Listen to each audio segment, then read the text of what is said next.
Welcome, everyone, to PrimeTime Podcast. I'm very fortunate to have Marlu Abarca. Hey, what's Marlu is actually on in a repeat show. We had you on one of our other shows That's early. right. You are second guest for Christina Speaks. Yes. So it was a follow-up behind, I believe, the Brazilian Twins, which was that was like two really good starts to the show, and we've been going strong since. Yeah. But at that time, you had mentioned that you were running for Des Moines City Council. That's right. It seems like so long ago now. I know. It's crazy because I was like, oh, she was so bright-eyed and bushy-tailed. And now you walk in here, you're like, oh, I hate everyone. Under eye circles. Oh, yeah. It's like you age. You're going to be in your mid-20s, but you probably feel like in your 40s now. So, I guess we'll just start out with what was the first thing when you got into it that you noticed, I guess, for that was kind of a problem? Like where you went, I'm in a political process and oh my God, I didn't realize it was going to be like this. What was like that first? Yeah. I found a lot just from being a non-traditional candidate because I wasn't, retired and white with generational wealth. So I think I had a different lens going in. So I found other things. I'm like, okay, this is going to be a barrier for me. But I thought it was really interesting that there was this culture, particularly with more progressive candidates in town who are pro-union, to get all of your things printed at union shops. Which, like, when you think about it, you're like, okay, that makes sense. I want to invest in companies that are investing in their employees and that are unionized. But when you think about that, like, those companies end up charging a lot more for their materials because they're paying these fair wages. So that's something that I had not thought about when it was time to fundraise. It says you could do it cheap, but are you really living your values? So that was an interesting experience for me. Nice. So in the first podcast you'd come on and you had stated that it was 3 years in the making. Kind of to reflect upon that, are all the things in those 3 years, do you know that those are going to be things that you're going to probably try to run again because you know they're still going to be tackleable? And or do you think that it's like, after going through this process, are those 3 years, if it's like, we can change this, does it feel a little more Herculean effort to be able to make change? No. And I think one of the things that I talked about when I sat down with Christina the first time was that, like, there are other ways to make change and that this is just one of them. And out of frustration, I was like, why do I keep spending all this time educating folks who are making these decisions when I could be one of the people making decisions? And that's why I decided to run for office. But I'm happy to report that I've found another opportunity to fulfill one of the things that I was advocating for on the campaign trail. I just became the chair of the Des Moines Neighbors Group, which is the advocacy body for all of the neighborhoods in Des Moines. Cool. Yeah, so of the active neighborhoods that have a representative in this group, it's kind of where we all get together and talk about what's going on in the neighborhoods, finding ways to tackle issues, and then how to bring those issues to the city council so that they can act on them. So it was really great to be approached with that opportunity by the Des Moines Neighbors Group.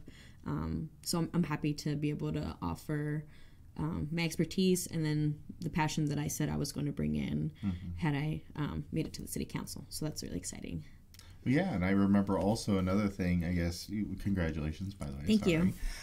But another thing was, I believe you had to, because you were running for office, I believe you had to drop, was it you had to actually drop out and couldn't be a part of an organization anymore? Yeah. So, I can't remember which one it was. It was the ACLU. Yeah, you had to actually, which was very unfortunate. You're like, Yeah. I'm making this decision. Yeah. So it's nice that, I know those things are really important. You have known you for a while. It's nice that you found something else that still gives you a chance to really champion people, be able to do the things that are right for the neighborhood. I'm glad to hear that you. Yeah. I know it was probably tough because now you're like, oh man, like that was really a good thing. I felt really like disappointed in the Des Moines electorate. I was like, very fair. yo, like we had this great opportunity to bring in someone who has spent their entire life using and relying on public transportation. Mm-hmm. Like no other candidate could say that. Mm-hmm. We had someone who was openly queer Mm-hmm. and multicultural. Mm-hmm. So that for me was really devastating. I had never seen a candidate that looked like me or had my background, and I That's weird. I've seen tons of candidates that look like me. I mean, they're slathered with them. That's really weird. And I hope that I'm like that. It won't be very long before there's another one Mm-hmm. that has similar backgrounds, similar like socioeconomic upbringing. Mm-hmm. I would love to mentor someone who says I'm different and I want to take a shot. So, Oh, that's awesome. yeah. I guess other parts, obviously, unfortunately, you didn't, get through. And an at-large bid, I believe, is also probably is it a more difficult than because you're running against, you don't know what white guy is going to be out there. I think one won. I'm pretty sure one did. I'm fairly certain, especially yes. Yeah. So I don't know why. I just assumed. Yeah. Plus, I was there that night, so I was like, oh, of course. Yeah. But like with that, I guess when you were going through this, and now you got later in the process, what seemed like it was a barrier to success? Is it getting people out to vote? I mean, I know local elections don't seem, we can't get people to elect at presidential level, so local is probably even harder to get. Is that where you just don't have enough people to get people to do stuff, or? Yeah, it was interesting because, like, as I was knocking doors, I'm knocking everyone's door because this wasn't a partisan race. Mm-hmm. So I knocked on some Republican, Independent, Democratic doors, and still people were very concerned about what party I belonged to. So, yeah, which is funny because I was talking about issues, and for the most part, people were agreeing. They're like, yeah, fix our roads and let's build sidewalks so kids can get to school. But I can't believe you're on stuff like that. But do you? Gross. But do you vote Republican? I'm like, no, I'm actually a registered Democrat. But this is a nonpartisan race, and that's where like the conversation shut down. So I feel like that was a big barrier that people hold on to their partisan identity really hard, even in local elections where it's not a partisan race. It doesn't matter, really. So yeah, that was a hard part too. Yeah, partisan politics seem to be a kind of a thing right now. Yeah, and But my team. What about my team? Yeah, it's unfortunate that it's like that. Yeah, it's like, but your team captain like is illiterate, but he's my team captain. Yeah. Okay, so let's get to election that week before. Because that's obviously it's like, what is your mindset going into the week? What are some of the stuff you scheduled yourself? Like, how was that? Like, do you remember any of it? I unfortunately remember all of it. Like, as we're talking about it, I'm like, my heartbeat's racing so fast because I was literally panicking. Like, I had a panic attack that week. My campaign manager was dealing with a lot of family issues, and so they had stepped back like 3 weeks before the election. So I knew going into that last week that it was going to be extra hard not having them there. So that was one barrier. But then also I didn't realize, I'm like, wow, I don't know how anyone ever has tried to run their own campaign, because trying to schedule like getting the last printed materials, because there was a forum like that. There were a couple forums the week of or a week before the election, like being my own scheduler while also working full-time still, and like trying to not alienate my partner or my friends.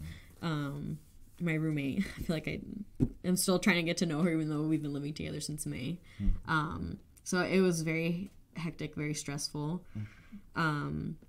But my message for people, because I was feeling this stress, was help me not go into a runoff. Like, if you're going to elect me, let's win this thing tonight. So I was a little relieved when I didn't go into a runoff because I was like, I don't think I could have made it another 30 days of running an election. And it was ridiculous. And yeah. So I was stressed up until that point. And then when I saw it, I was disappointed and also relieved because that was the end. And then I could focus on taking care of myself again, focus on using my vacation time for actual vacation and not just so that I could attend these forums and neighborhood meetings. So yeah, it was a lot of like mixed emotions for sure. Yeah, we saw you that night, and you know, obviously the results were apart. You could just kind of see everybody was a little bit somber and stuff.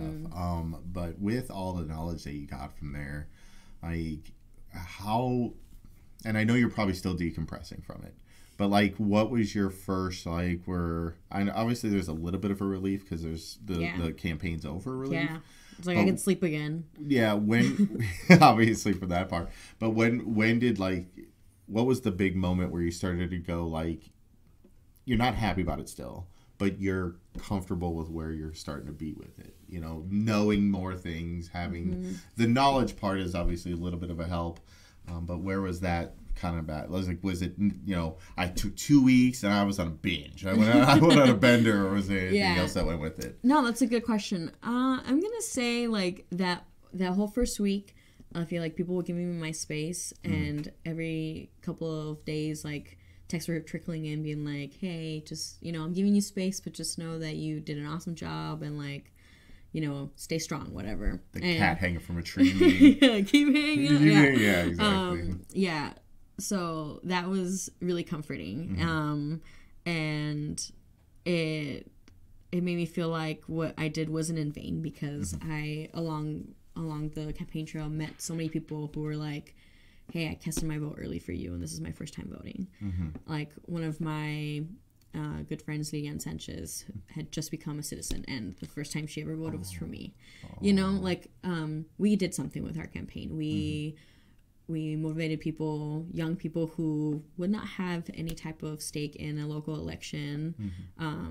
Like, they came out, and that felt really good. So I think maybe 2 weeks in, when I was like really opening up, talking about it with people, and I kept hearing those stories of like, well, I voted for you and that was my first time, and I was like, oh gosh, just like 18-year-olds, you know, 18-year-olds who are still in school, they're, you know, they're gonna graduate this May, and they voted for me, and that felt really good. So I think when I went to that moment of realization that it wasn't in vain, and that we actually accomplished things through the campaign just by virtue of running, that felt really good.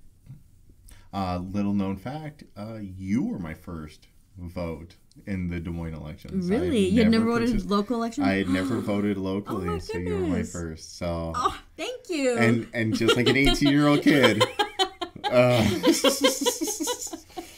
That's not a humble brag. That's actually just like, you know. But, like, hopefully, I mean, and you can tell me this might be the first year that they actually, you know, like, hey, look, you, and then I believe in Vargas. Was there a Chelsea Vargas? Chelsea. Yeah. So two, but still for city council, I know she wasn't at large, but that's still amazing. You know, the one election is like, oh my God, there's actually, you know, both same results, unfortunately. Yeah. But still getting the vote out there and getting people to go like, holy crap, that's not a German last name. That's not Dutch. What is that? No, that's cool. Yeah. And I mean, and then you could tell me later, but hopefully those people who voted for the first time, they're more likely to pay attention the next time around that there's a seat that's open, you know? And then maybe there's someone who's awakened to, like, their term limits, like, that seat's going to be open, like, I should run, that kind of thing. So hopefully it would be cool to see even, like, the same amount of people run every time, because that means that there are people who are interested and feel like they have something to bring to the table. I should run. Speaking of keeping white men from running, there's an organization that actually goes around, and I need to look into it because I don't know where in the U.S. they are, but literally it's an organization of white men who go around to other white men and discourage them from running for office. That is interesting. Yes. I thought you were going to go the other way with it, and they encourage them and pay them to run for office. Oh, No, they discourage white men from running. That's way better. Yeah, they, from my understanding, and I haven't done too much research into it, but from my understanding, it's like this group going to, the traditional candidates and saying, hey, is there an opportunity for someone that you know who's equally qualified or maybe more to run for this position, or like, is there a benefit from you stepping back, perhaps? Yeah, so like, that'd be so cool. You should find that. Des Moines chapter. Yeah, you go. Good luck. That's all white people. It's like, did you know there is 2 Latinas in Des Moines? They were, both of them, ran for city council. What are the chances? Couldn't believe it. I guess from that point, now we're here today. And you have all this time to reflect. What do you think what would you say your biggest takeaways altogether? Like, if you were to look at everything from, hey, should I run? Obviously making the decision, all those steps or whatever. What's the big, like, a couple of the big takeaways you have from all of it? I have been thinking, I think I have a few. One being, like, for people who have maybe mildly entertained the idea of running for office, if what's keeping you is you believing that you don't have anything new to bring, just think about how many times you've heard someone speak and they've made a difference in your life. To be like, wow, I didn't know there was someone else out there. And it could be anything from, like, I get cramps every time I menstruate. It's like, oh, I do too. And like, the first time you heard that other people are going through the same things that you are. Like, we had this like retreat thing at work, and we were playing this game where they read out statements, and then if it applies to you, you can stand up, or if it doesn't, you remain sitting. And one of the statements was, I went to school in a school system that was taught in something other than my first language.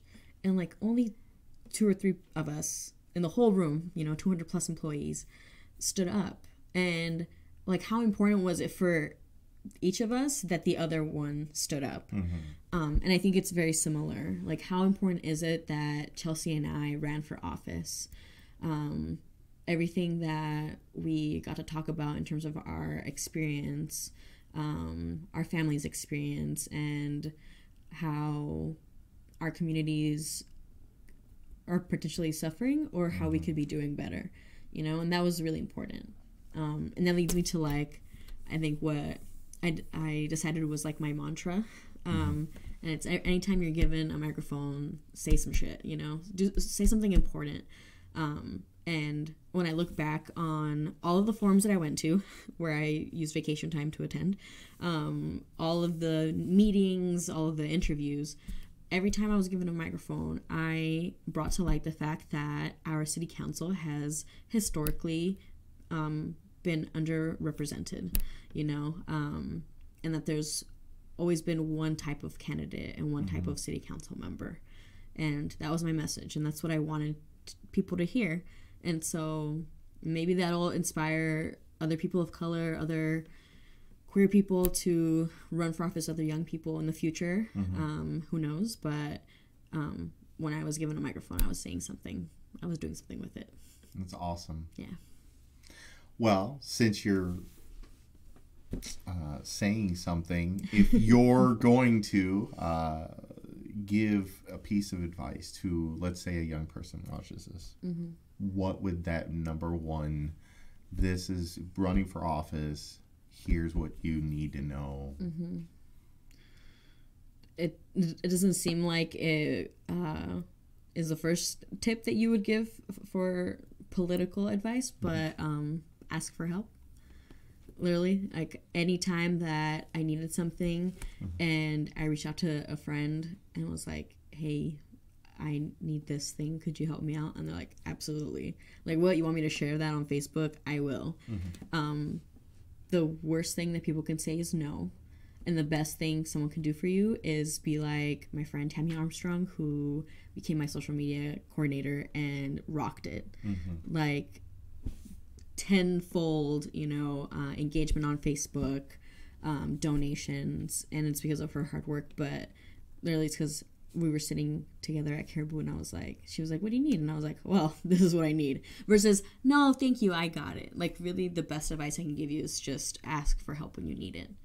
Yeah. Were you notoriously self-sufficient before the campaign, and then all of a sudden realized, like, oh, I really am going to need help? Or? I think it was a lot of stuff, like, just because I've been talking to some other people who are like, oh, you can save money by doing all of that stuff yourself. I'm like, oh, okay. Oh, I'm going to have a wedding. You know what? $500. Plan it yourself. I got a Bluetooth speaker. We good. We are very good on that. So I don't know. Like, was that going into it? Did you have a lot of that? I can do this. I can do this. Yeah, I think that I came in with this idea of like, this is why I'm a good candidate, and this is why I can run a good campaign. But I had never run anyone's campaign before, so I don't know why I thought I could run my own. And people were like, "Do you have this?" And I'm like, "No, I don't." Pencil? Do you need this? I do. They're like, "Can I help you with this?" I'm like, "Yes, please." Yeah. At the end, how many people did you have? Obviously it wasn't paid staffing or whatever, but how many people did you kind of have full time helping you as much as they could? 3, 4. That's and it was just me at the beginning. How far did you get before you really started having people? That's a good question. I'm gonna say maybe like the first 2 months. You were like, I got this. Yeah. I'm like, oh cool, I can coordinate things. I'm an event planner at work, so I got this. And then I was like, well, if you want to sleep and like have even 5 minutes to talk to your partner after your day's done and still work full time, you can't do it on your own. Yeah. I don't know. I watched This Is Us and I was so behind on that show. I don't know where it's at right now for the season. I think it's like the 5th season. Well, no, it's not. What season 4th? is it, Christina?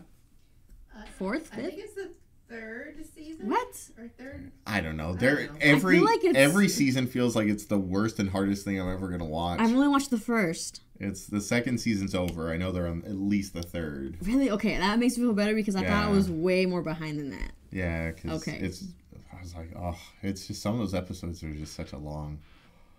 Yeah. No, every time I needed a good cry, that's what I was watching. Did you have any outlets for stress relief? Like, did you see, like, I commonly do this, yoga, or whatever, or did you? Yeah, I did do yoga. And that started because I wanted to be able to offer bilingual yoga at the library. Oh, okay. So it came in handy too in terms of self-care during the campaign.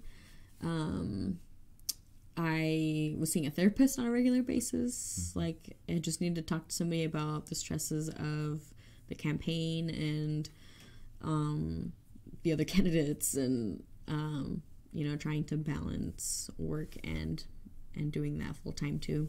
So it was nice. I think, shout out to my therapist because it seriously would not have been possible. I think I would have dropped out. We'll do one of those things where we'll have like a banner ad for them. Yeah. Like, here you go. Here's some traffic for you. Yeah. But it was nice just having somebody. I mean, because you have your friends, and you can vent to them. But there's always that one thing where if you say, there's always something that you could possibly say that they might be like, and maybe not that way, but you know that they're going to have that. Yeah. You can just say to a therapist, you're like, I don't care what you. And because you know that people have their own stuff on their own plate, and so you don't want to stress your friends out with whatever thing you're dealing with, and so it's nice to have someone there that gets paid to just listen to you. It's a beautiful thing. Yeah. Actually, you know what? We're not getting paid right now, and I don't think anybody's listening to us right now. It's like, I know this is a recording, but it's like, Not yet. You're going to get this huge fan base, and they're going to, like, go back into these episodes. I'm really hoping so. That is one thing about this whole venture that we've kind of started. One, the more people we can get to watch it around Des Moines is better. Just like what you had. It's you got to build your audience. We obviously are having people knock on doors. It's just, but I don't, there's a lot of stuff where in Des Moines, I don't think there's a lot of people that champion themselves. You had to learn how to do that. I'm imagining that was probably a difficult task. Yeah. It was not easy. Just to be like, hey, me, hey, me, and not in a selfish way, like, hey, no, I'm actually not that bad. So, and I think it's really weird. It's really weird to, like, try to convince, but I'm the team. Try to convince people that you're qualified without, like, trying to brag about yourself necessarily. Mm-hmm. Yeah. It was hard. Yeah. Like, I can make mac and cheese. Wait, what? I don't know. Yeah, I can do that. From scratch. Yeah, that's the brag. I can make you mac and Velveeta. cheese. Once you go from scratch, and they're like, shut that door. Yeah. So, yeah, I could see that. Do you think that you'll actually run again? I've been, like, joking to people. I'm like, if I did, it'd be in the year where the election also falls on November 5th because I still have a bunch of, like, materials. I have, like, 300 stickers. Yeah. I mean, don't you have to start now based on what you were looking at? Like, you would basically have to be like, I gotta still knock on doors. I could start now and be like, hey, in 2024. You want grassroots. You 4 years of campaigning. I already know I'm gonna run. I'm gonna get out there. Not everybody can be a Tom Steyer and jump in the last second and be like, how about I just throw millions of dollars at Michael it? Bloomberg. Ugh. Is he still running? Yes. Someone just endorsed him. Judge Judy just endorsed Mike Bloomberg. Oh, that's actually dangerous because you have to People watch your show. It's like half of Florida. I mean, yeah, probably. Like if they could somehow get Andy Griffith to come back alive and Matlock would endorse him, oh man, you'd have all the voters, yeah. But no, everyone in their, like, very comforting messages and stuff, they're like, this is just your first time running, and I'm like, what? There's a second time? I thought once you lose, you lose. It was just so much emotional labor that I really, like, I understand why it's always the same candidates running. Like, it's these retired, privileged people with resources. Mm-hmm. And they don't have to put in the same amount of emotional labor as a candidate like me or a candidate like Chelsea. So I know that it's going to be just as hard the next time I run. Doesn't matter if I have more money. Just by virtue of being a person of color.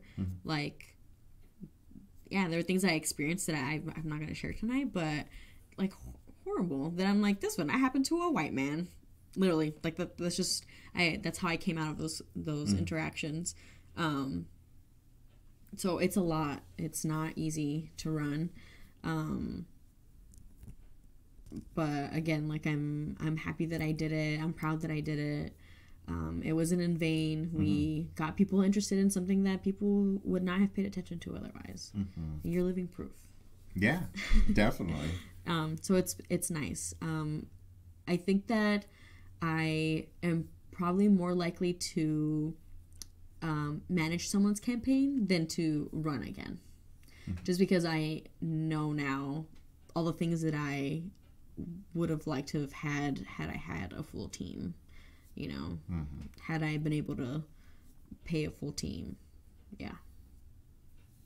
So if anyone's interested in running, like, let me know. Yeah, I mean, you want firsthand knowledge of how to run for this. Absolutely. Would that make you interested, not necessarily in running, but like doing political work for candidates? I know that's a big thing right now, but would that also be something that you would be like, because I believe campaign management is a full-time job, not necessarily for one campaign, but like that it's a community that moves around and helps and does that stuff. Would that be something that if somebody finds out, be like, hey, would that be something you'd be interested in? Or is that too much for... I know already that I would never do this for a presidential campaign because you really have to move your life around. If your candidate ends up winning a primary, then you want to keep your job, you have to move to wherever they need you. And am not down for that. I like really Let's want. say Iowa senatorial, you know, or something like that. Would you be willing, like, not say that this isn't saying, hey, you're putting yourself out there, but like knowing what it is, just even for Des Moines, and obviously you can expand that tenfold, you know, even in the state of Iowa. Would that be something you would think, like, you know what, I could start in these here, you know, Iowa House of Representatives, whatever it is, just kind of, would that be something you would look at, or do you think that you have other ways to help the community? I think that for that reason that I am playing so many roles where I know I'm making impact at a local level, I don't want to distract from that work and do something like this full time. Because even if it's just for a state representative or a senator, it would still be a full-time job. Yeah. Whereas if I were just consulting, for example, it could be 10 hours a week or whatever, and that would be okay. But yeah, I'm really trying to protect my free time this year and be as productive as I can, but also like delegate. I had to practice with that in my campaign where I was like asking people for help to get things accomplished, and so I'm planning to bring that into my work in 2020. Just delegate. Is that the big? You're 20. I'm late on my New Year's resolution. I even looked at it. I'm like, oh, it's like the 7th today. I got to get on that. Dang, I haven't set a goal yet. It's like, when's Chinese New Year? That's my New Year's resolution. I start then and then end on the 31st. I don't know what that actually works. So, is that like? Do you have a like? I'm going to be chill. Is that the? Not necessarily chill. Like if you look at my calendar, it's not very chill. But it's stuff you enjoy. Like you're not in anything that you're like. Oh, it's a. No. Trudging through it. You've worked with a lot of people. Everyone I've met that you've worked with has just, you know, you're bright. Even upstairs, you were bubbly, and I was like, "Don't be positive in here. Don't be bringing that. Take that. You take that. You take that stuff. You give it to 2021. I don't want any of that this year." So yeah, no, yeah. Everything I'm involved in, it's because I want to be there. It's taking me a while in like my professional life. I'll be 28 this year. It's taking me a while. See, I was going to say our age earlier, and I was like, I got to go mid-20s. I think I said mid-20s in the middle. I was like, I can't say a number. Yeah, I'm officially in my late 20s, which is weird. It is. Because I have a baby face and people still treat me like you still get ID'd. Yeah, for sure. Yeah. It sucks. So do I. Liar. What? I was ID'd like 15 years ago. Isn't it that like if you look under 40, you have to get carded anyway? They say that, and then I don't get carded, and I'm like, wait, he's like, whoa, you. Like I see it like if they look under 60, and then I won't get carded, and I'm like, okay, whoa. Did you read what it says there? Under 60. That's not nice. She's laughing because she's like, she's older than I am, so it's fun. Oh yeah, I forget. Yeah, I didn't. Yeah, but I'll be 28 this year, and so I've for the last few years I've been trying to work towards this space where I'm now, where I'm like, I am being very selective about what I'm doing, what work I'm doing, because I want to use my vacation for actual vacation, and it's not gonna be a life that I enjoy if I'm stressed out about everything I'm doing. You know, I can do little things, quality over quantity. Yeah. Awesome. Well, it has been an awesome time getting to hang with you. I always thank you for reminding me back. Oh, it's a pleasure is ours. We got Christina. Thank you for everything back there. Nothing caught on fire, so congrats. She's just sitting behind a computer, probably playing on her phone. So I don't know.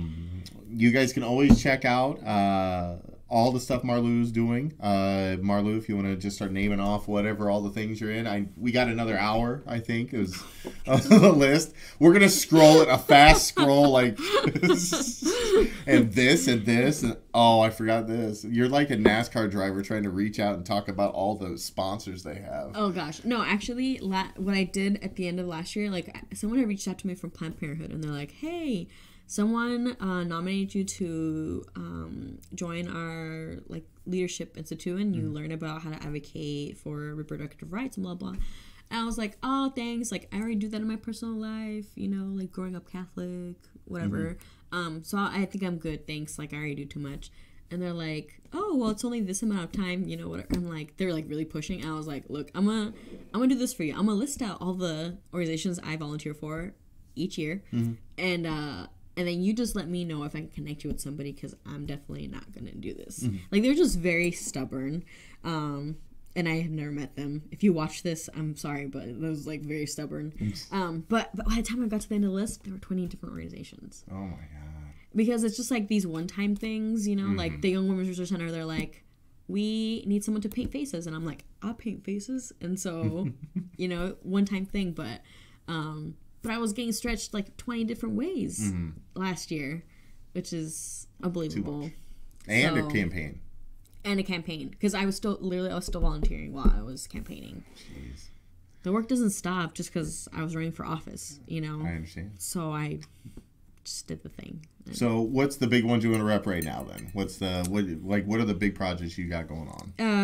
Des Moines Neighbors group, and we're getting the website updated soon, so you'll see my face on there and stuff. The Latino Affairs Commission. Okay. We have our big Latino Day on the Hill coming up on March 9th.